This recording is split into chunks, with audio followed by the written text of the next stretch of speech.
Hyderabad శివార్లోని Jawahar Nagar dumping yard వద్ద Malkajgiri municipal commissioner Vinay Krishna Reddy ఆధ్వర్యంలో అఖిల పక్షాల సమావేశం నిర్వహించారు.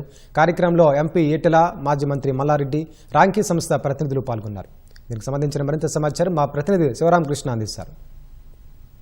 నగరంలోని నలుమూలల నుంచి ఉత్పత్తి అవుతున్న చెత్త, టన్నుల కొద్దిగా ఉత్పత్తి అవుతున్న చెత్త జవహర్ నగర్ డంపింగ్ యార్డ్కి తీసుకొస్తున్నారు. అయితే ఇక్కడ ఉన్నటువంటి చుట్టుపక్కల ప్రాంతాలు ఏవైతే ఉన్నాయో దమ్మాయిగూడ కానీ, బాలాజీ నగర్ కానీ, జవహర్ నగర్ కానీ, అట్లాగే ఈ పక్కన ఉన్నటువంటి విలేజెస్ అన్నీ కూడా ఇబ్బందులు, తమ ఆరోగ్యం పైన తీవ్ర ఇబ్బంది అవుతుందని చెప్పి, తీవ్ర ప్రభావం పడుతుందని చెప్పి జేఏసీ రూపంలో ఫామ్ అయ్యి వాళ్ళు చేస్తున్న ఉద్యమం కానీ, అట్లాగే ప్రజాప్రతినిధులకు విన్నవించినటువంటి సమస్యల మేరకు నిన్న మల్కాజ్గిరి మున్సిపల్ కమిషనర్ ఆధ్వర్యంలో ఒక అఖిలపక్ష సమావేశం ఏర్పాటు చేశారు. దాని తర్వాత అక్కడ సమావేశంలో జరిగినటువంటి విషయాల్ని పరిశీలించిన తర్వాత ఒకసారి క్షేత్రస్థాయి పరిశీలన చేస్తే బాగుంటుందనే ఉద్దేశంతో బీజేపీ ఎంపీ ఇక్కడ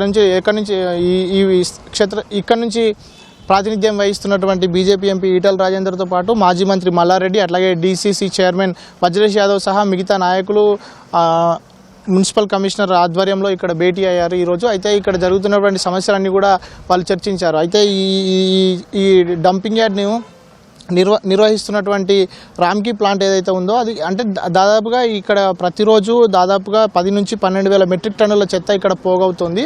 అయితే ఇందులో రామ్కీ నిర్వహణలో కేవలం 3,000 నుంచి 4,000 వరకు మాత్రమే చెత్తను సెగ్రిగేట్ చేయడం, చెత్త నుంచి విద్యుత్ ఉత్పత్తి చేయడం, ఇటువంటి కార్యక్రమాలు కేవలం 3 నుంచి 4,000 మెట్రిక్ టన్నులు మాత్రమే వాళ్ళు వినియోగించగలుగుతున్నారని, మిగతా అంతా దాదాపుగా 7 నుంచి 8 మెట్రిక్ టన్నుల చెత్త పోగవుతుందని చెప్పి కూడా రామ్కీ వాళ్ళు నాయకులకు వివరించారు. అయితే దీనికి సంబంధించి ఇటు బీఆర్ఎస్ నాయకులు కానీ, బీజేపీ నాయకులు కానీ చెప్పింది ఏంటంటే రామ్కీ వాళ్ళు మిగతా దేశవ్యాప్తంగా ఉన్నటువంటి మిగతా చోట్ల నిర్వహిస్తున్నటువంటి ఎక్కడా లేని ఇబ్బంది ఇక్కడ మాత్రమే ఎందుకు ఎదురవుతుందని కూడా ప్రశ్నించినటువంటి పరిస్థితి అయితే కనిపిస్తుంది. అట్లాగే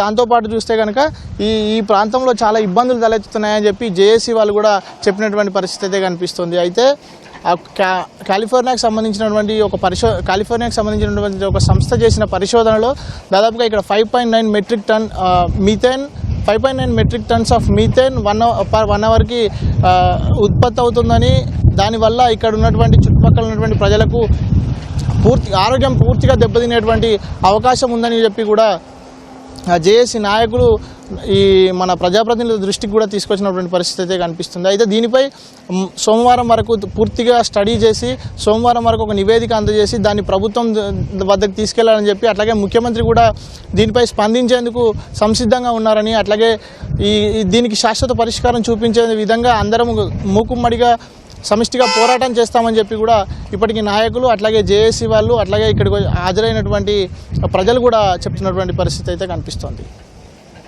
కెమెరామెన్ సురేష్తో శివరామకృష్ణ, ఈటీవీ న్యూస్, హైదరాబాద్.